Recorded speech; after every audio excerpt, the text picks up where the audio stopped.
ایوب۔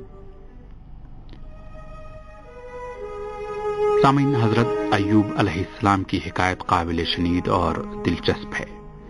آپ وسیع زرعی اراضی کے علاوہ کثیر تعداد میں بھیڑ بکریوں کے بھی مالک تھے، اور ان جانوروں کی پرورش حضرت ایوب علیہ السلام اپنے بیٹوں اور ملازموں کی مدد سے کیا کرتے تھے، اور ہمیشہ ذکر خدا میں مشغول رہتے تھے اور مال و دولت سے غریبوں کو بھی حصہ دیتے تھے۔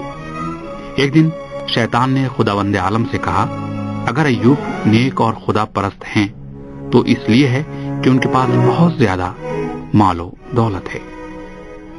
خدا نے حضرت ایوب علیہ السلام کا امتحان لیا اور قدرتی آفات کے ذریعے آپ کی اراضی اور مال مویشیوں کو نابود کر دیا۔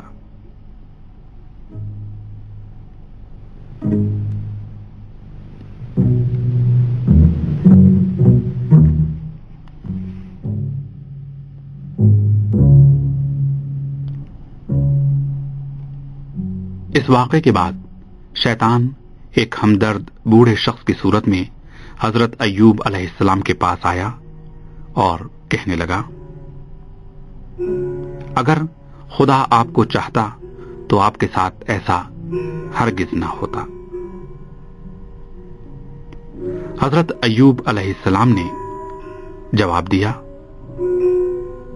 یہ مال و دولت اللہ تعالی کا دیا ہوا تھا اور یہ میرے پاس امانتاً رکھا ہوا تھا، چنانچہ اس کے مالک نے مجھ سے واپس لے لیا۔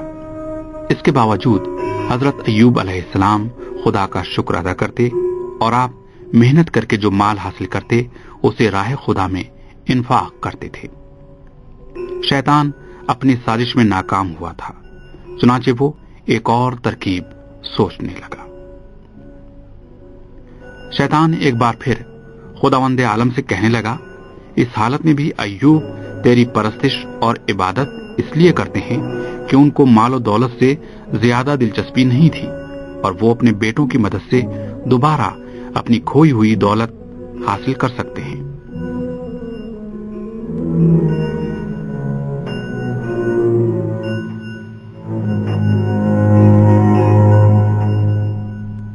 چنانچہ خداوند عالم نے ایک بار پھر اپنے نبی کا امتحان لینے کا ارادہ کیا۔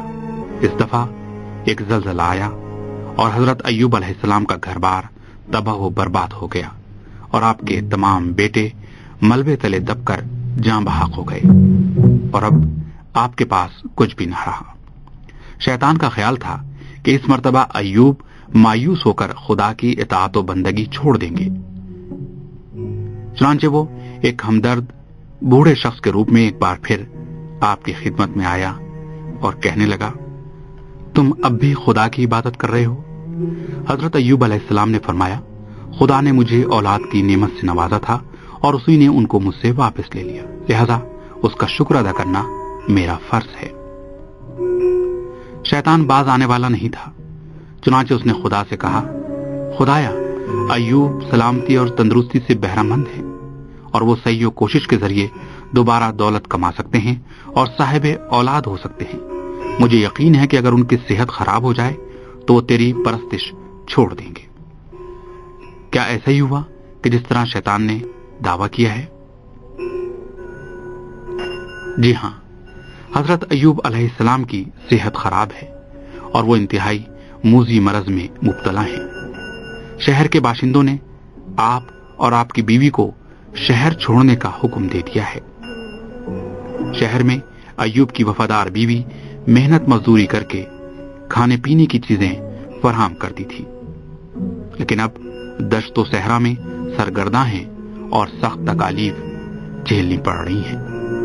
اس مرحلے پر بھی شیطان اپنی منحوس چالوں سے باز نہیں آیا، چنانچہ وہ حضرت ایوب کو گزشتہ زمانوں کی خوشیوں اور نعمتوں کی یاد دلاتا ہے اور غربت اور افلاس اور بیماری سے اس زمانے کا موازنہ کرتا ہے، اور حضرت ایوب کی بیوی کو بہکانے میں کامیاب ہو جاتا ہے، اور وہ بھی حضرت ایوب علیہ السلام کو تنہا چھوڑ کر چلی جاتی ہے۔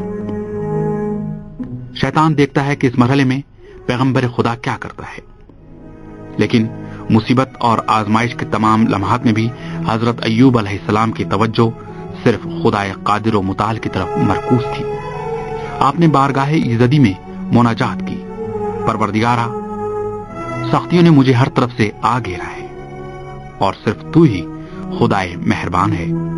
خدایا، شیطان نے مجھے سخت تکالیف پہنچائی ہیں، اس کے شر سے مجھ کو دور فرما۔